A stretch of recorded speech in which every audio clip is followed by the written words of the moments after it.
بسم اللہ الرحمن الرحیم نحمدہ ونصلی ونسلم علی رسولہ الکریم اما بعد۔ دروس سیرت النبی صلی اللہ علیہ وسلم کا سلسلہ جاری ہے اور آج اس کی ایک 11ویں قسط ہے۔ سابقہ قسط میں ہم نے صحابہ کرام کی حبشہ کی طرف پہلی ہجرت اور اس کے اسباب کا بیان کیا تھا، اور اس کے بعد وہ غلط فہمی جس کی وجہ سے صحابہ کرام واپس آ گئے مکہ مکرمہ، ان کو یہ خبر پہنچی کہ مشرکین مسلمان ہو گئے۔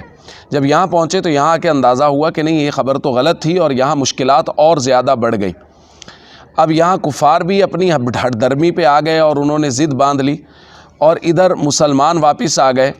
تو یہ 5 نبوی میں صحابہ کرام شوال 5 نبوی میں واپس آئے، اور یہاں مشکلات جب اور زیادہ ہوئیں، یہاں جب صحابہ کرام کو اور زیادہ تنگ کیا جانے لگا، تو 6 نبوی میں دوبارہ حضور علیہ الصلوۃ والسلام نے اجازت دی کہ ٹھیک ہے، آپ لوگ دوبارہ حبشہ کی طرف ہجرت کر لیں۔ اب یہ ہجرت قدر مشکل ہونا تھی، کیونکہ اب کفار چوکنا تھے مشرکین، اور ان کو اندازہ تھا کہ یہ لوگ چلے جائیں گے۔ تو پھر اس کے باوجود صحابہ اکرام کی ایک بڑی جماعت، اور ان میں سے بہت سارے لوگ وہ جو پہلی ہجرت میں ہجرت کر کے گئے تھے، وہ بھی حضرت عثمان غنی، حضور علیہ الصلوۃ والسلام کی صاحبزادی حضرت رقیہ، اور کچھ لوگ، بہت سارے لوگ نئے، 83 مرد اور 18 خواتین، یہ تیار ہوئے حبشہ کی طرف ہجرت کے لیے، اور انہوں نے ہجرت کی اور منزل بہ منزل سفر طے کرتے ہوئے یہ حبشہ پہنچ گئے۔ اب مشرکین کو جب یہ اندازہ ہوا کہ یہ حبشہ پہنچے ہیں اور وہاں امن و سکون سے رہ رہے ہیں، ان کو کوئی تنگی پریشانی نہیں ہے، تو یہ لوگ یہاں بہت پریشان ہوئے، غصہ میں بھی آئے، اور انہوں نے تیاری کی کہ کچھ سمجھدار لوگ جو ہیں وہ وہاں سفارت کے طور پہ بھیجیں اور جا کے بادشاہ سے بات کریں کہ یہ ہمارے دوست ہیں، یہ ہمارے نوجوان ہیں، ہمارے لڑکے ہیں، اور یہ آ گئے آپ کے پاس، اپنا دین چھوڑ کے، علاقہ چھوڑ کے واپس کریں۔ تو طے ہوا حضرت عمر بن عاص رضی اللہ تعالیٰ عنہ اور عبداللہ بن ابی ربیعہ، ان دونوں کو انہوں نے تیار کیا اور ان کو بھیجا شاہ حبشہ کے پاس کہ آپ جائیے اور جا کے ان سے کہیے کہ یہ ہمارے نوجوان ہیں، گھر والوں سے بھگوڑے ہو کے آ گئے، آپ ان کو واپس کر دیجئے۔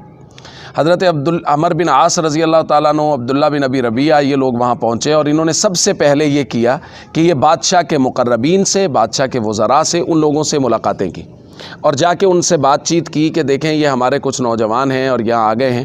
ان کو بہت سارے ہدایہ پیش کیے، ان کی خدمت کی، اور بادشاہ کے لیے بہت سارے ہدایہ دیے، اور اس بات پہ تیار کیا کہ آپ بادشاہ کو یہ سفارش کریں گے کہ یہ لوگ جو آئے ہیں ان کو بس آپ واپس کر دیجئے، اپنے ملک میں نہ رہنے دیجئے کہ یہ اپنا ملک چھوڑ کے آئے ہیں، اپنا دین چھوڑ کے آئے۔ جب اگلے دن بادشاہ آپ آ کر تخت پہ بیٹھا اور اس نے دیکھا کچھ مہمان آئے ہوئے ہیں، تو بادشاہ کے مقربین کو تو چونکہ ہدایہ تحائف ملے ہوئے تھے، تو انہوں نے اس کا تو ظاہر ہے اس کی قیمت ادا کرنی تھی، تو انہوں نے بادشاہ سے سفارش کی جی کہ یہ عمر بن عاص آئے ہیں، عبداللہ آئے ہیں، اور ان کے کچھ نوجوان بھگوڑے ہو کے اپنا دین چھوڑ دیا، عیسائیت بھی اختیار نہیں کی، ایک نئے دین کو ماننے لگ گئے ہیں، اور وہ لوگ آ کے یہاں بس گئے ہیں، آپ ان کو واپس کر دیجئے، اور بس آپ حکم جاری فرما دیجئے کہ ان کو واپس کر دیں۔ جب انہوں نے یہ بہت زور سے سفارش کی اور بادشاہ نے ہدایہ وغیرہ پڑے ہوئے بھی دیکھے، تو بادشاہ نے بہت سختی سے کہا کہ قطعاً ایسا نہیں ہو سکتا کہ میری رعایا میں کچھ لوگ آ کے رہ رہے ہوں اور میں ان کو بغیر تفتیش حال کے اور بغیر احوال کو معلوم کیے ان کو واپس کر دوں کہ جی بس ٹھیک ہے واپس کر دوں۔ میں تفتیش کروں گا، تفتیش احوال کروں گا، معلومات کروں گا، مسئلہ کیا ہے، وجہ کیا ہے، اس وقت پھر ان کو واپس کروں گا۔ لہذا مسلمانوں کو پیغام بھیج دیا گیا۔ مسلمانوں نے مشورہ کیا اور حضرت جعفر طیار رضی اللہ تعالیٰ عنہ، جو حضرت علی رضی اللہ تعالیٰ عنہ کے بڑے بھائی ہیں، ان کو کہا کہ آپ ہمارے گویا ہماری طرف سے بات کریں گے، ہمارے آپ متکلم ہوں گے۔ تو حضرت جعفر طیار رضی اللہ تعالیٰ عنہ تشریف لائے، صحابہ اکرام ان کے ساتھ تھے، اور یہ حضرات جب وہاں پہنچے تو انہوں نے السلام علیکم ورحمۃ اللہ کہہ کے وہاں یہ لوگ داخل ہوئے، اور سجدہ تعظیمی نہیں کیا۔ وہاں یہ تھا کہ ہر بادشاہ کے جو رعایا کے لوگ ہوتے تھے وہ اس بادشاہ کو سجدہ تعظیمی کرتے تھے۔ اس بات کو بھی انہوں نے، جو ان کے ابتدائی لوگ تھے اور بادشاہ کے مقربین، انہوں نے کہا دیکھیں بادشاہ سلامت کتنے گستاخ ہیں، انہوں نے آپ کو سجدہ ہی نہیں کیا۔ تو بادشاہ نے پوچھا حضرت جعفر سے کہ آپ لوگوں نے مجھے سجدہ کیوں نہیں کیا؟ انہوں نے کہا جی ہمارے آقا، ہمارے نبی حضرت محمد صلی اللہ علیہ وسلم نے ہمیں منع کیا ہے۔ انہوں نے کہا اللہ کے علاوہ کسی کو سجدہ نہیں کرنا۔ اس نے کہا آپ اپنے نبی کو بھی سجدہ نہیں کرتے؟ انہوں نے کہا نہیں، ہم نہیں کرتے۔ اس نے کہا اچھا، تو پھر آپ کس دین کے ماننے والے ہیں؟ کون سا دین آپ نے اختیار کر لیا؟ عیسائیت آپ نے قبول نہیں کی، اصلی اپنا آبا کا دین آپ نے چھوڑ لیا ہے، تو وہ کون سا دین ہے جس کو آپ نے اختیار کیا ہے؟ اس کی بنیادی وجوہات کیا ہیں؟ حضرت جعفر رضی اللہ تعالیٰ عنہ نے وہاں بہت خوبصورت اور ایک فصیح تقریر کی.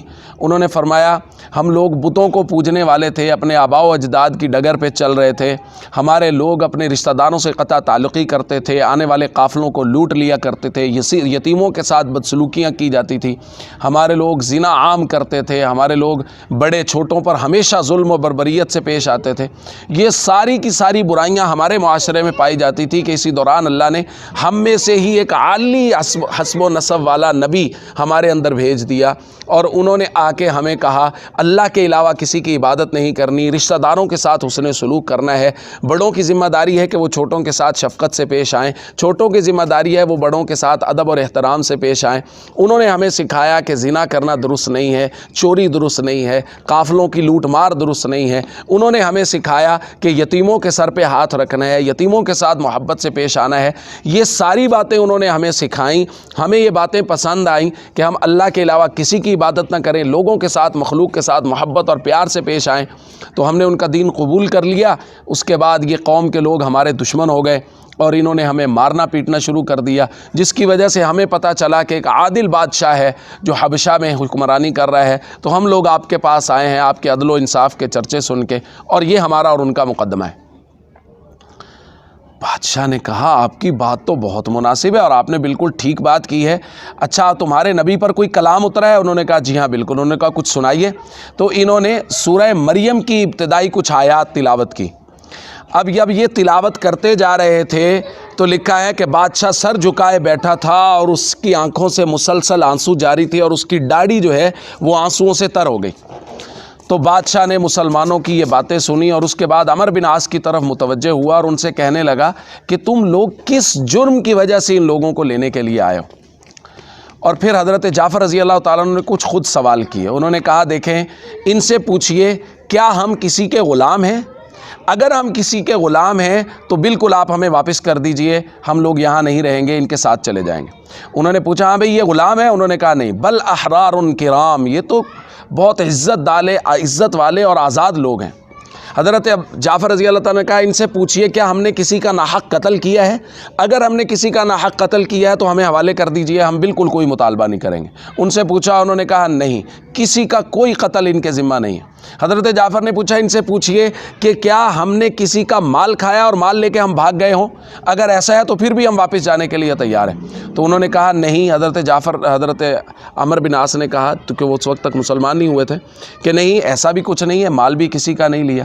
تو حضرت جعفر رضی اللہ تعالیٰ عنہ نے فرمایا پھر کس وجہ سے یہ ہمارا مطالبہ کریں؟ ہم آزاد لوگ ہیں، اپنی مرضی سے ایک دین قبول کیا ہے اور ایک سلطنت میں آ کے رہنا چاہتے ہیں، تو پھر یہ ہمیں کیوں مجبور کر رہے ہیں؟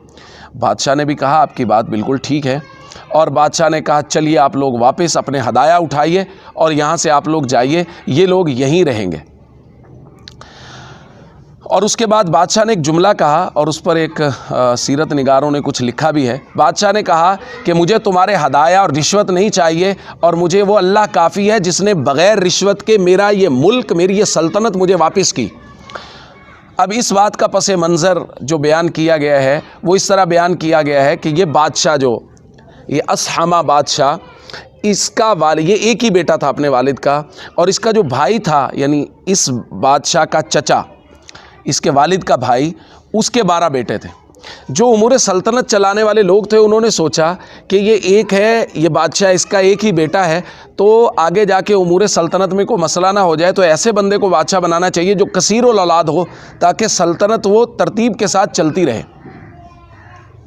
اس لیے انہوں نے کیا کیا، انہوں نے مشاورت کے ساتھ اس اصحمہ بادشاہ کے والد کو قتل کر دیا اور اس کے چچا کو امور سلطنت سونپ دی. یہ ابھی چھوٹا تھا تو اب وہ امور سلطنت چلانے لگا ان کا چچا، لیکن چونکہ یہ بہت سمجھدار تھے تو چچا ان کو ہمیشہ اپنے پاس رکھتا، امور سلطنت میں ان سے مشاورت کرتا، اور اس کے 12 کے 12 بیٹے بڑے ہی نااہل تھے. اب یہ بادشاہ کے ساتھ رہتے تھے، بادشاہ کے ساتھ اٹھتے بیٹھتے تھے، بادشاہ کے امور میں اس کی معاونت کرتے تھے، مشاورت کرتے تھے. تو لوگوں کو یہ لگا کہ کہیں ایسا نہ ہو کہ یہ دوبارہ اسی کو بادشاہ بنا دے، اصحمہ کو ہی.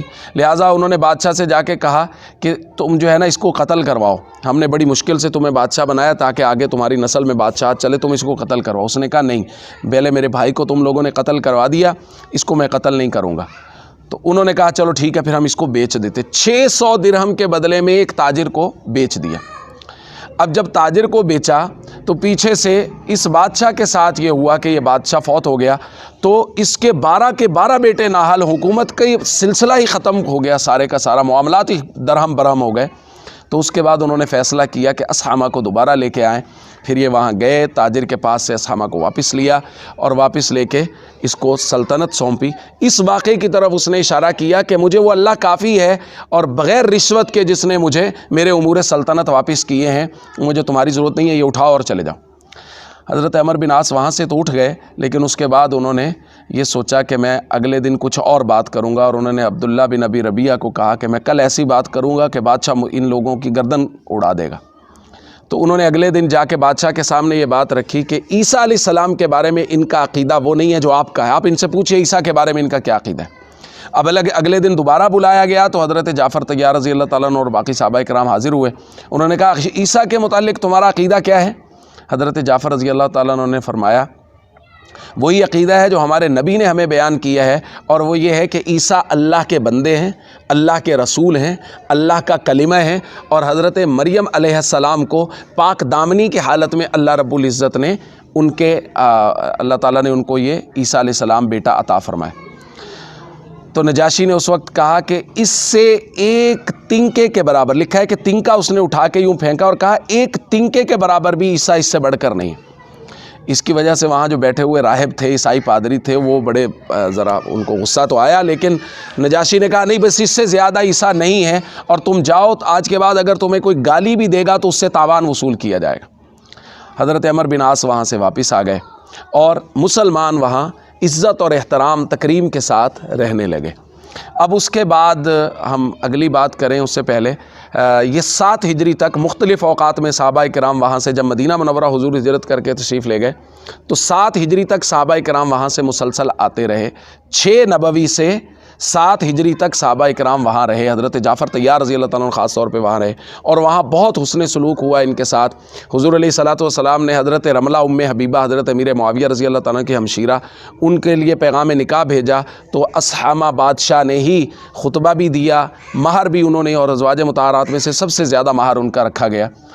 تو مسلمانوں کے ساتھ بے حد حسن و سلوک کیا. اور جب حضرت جعفر طیار رضی اللہ تعالیٰ عنہ 7 ہجری میں جب حضور خیبر تشریف لے گئے تھے، انہوں نے یہاں سے واپسی مدینہ منورہ جانے کا ارادہ کیا تو اسحامہ بادشاہ نے ان کو بہت سے تحائف دیے، راستے کا زاد راہ دیا، اور اپنا ایک ان کے ساتھ بندہ بھیجا جو جا کے حضور علیہ الصلوۃ والسلام کے سامنے نمائندگی کرتے ہوئے نجاشی کا ایمان پیش کرے گا کہ میں حضور علیہ الصلوۃ والسلام پہ ایمان لاتا ہوں. حضور علیہ الصلوۃ والسلام خیبر سے واپس آ رہے تھے اور یہاں حضرت جعفر طیار رضی اللہ تعالیٰ عنہ باقی ساتھیوں کو لے کے پہنچے تو حضور علیہ الصلوۃ والسلام بے حد خوش ہوئے حضرت جعفر سے مل کے، اور بلکہ حضور نے اس وقت تاریخی جملہ ارشاد فرمایا مجھے سمجھ نہیں آ رہی کہ میں خیبر کی فتح کی وجہ سے زیادہ خوش ہوا ہوں یا جعفر کی اور صحابہ کرام کی ملاقات کی وجہ سے زیادہ خوش ہوا. پھر اس کے بعد وہ جو نمائندہ بن کے آیا تھا اس نے حضور علیہ الصلوۃ والسلام کے ہاتھ چومے اور حضور سے درخواست کیا رسول اللہ یہ لوگ آپ کے مہمان تھے، ہمارے بادشاہ کے پاس آئے تھے، ہم نے ایک پوری کوشش کی ہے ان کا عزت احترام اکرام کیا ہے، آپ ان سے پوچھ لیجئے، اور میں نمائندگی کرتے ہوئے نجاشی کا ایمان آپ کی خدمت میں پیش کرتا ہوں، آپ قبول کیجئے. حضرت جعفر رضی اللہ تعالیٰ عنہ نے ان کی گواہی دی کہ انہوں نے ہمارے ساتھ بہت اچھا سلوک کیا ہے. تو اس وقت حضور علیہ الصلوۃ والسلام نے ان کے لیے دعا کی اللہم اغفر للنجاشی. تو یہ صحابہ کرام کی ہجرت تھی، اور یہ بات ہم نے ساتھ ہی کر دی کہ بعد میں اس کو دوبارہ سے رپیٹ نہیں کیا جائے گا کہ ہجرت حبشہ اولا اور ہجرت حبشہ ثانیہ صحابہ کرام کی، اور کفار نے جو کوشش کی وہ کوشش بھی ناکام ہوئی، اور حبشہ میں صحابہ کرام بڑے امن و سکون کے ساتھ رہے. 6 نبوی سے اور 5 نبوی کے آخر میں جو واقعات ہوئے اگلی قسط کا ہم آغاز کریں گے. وآخر دعوانا ان الحمدللہ رب العالمین.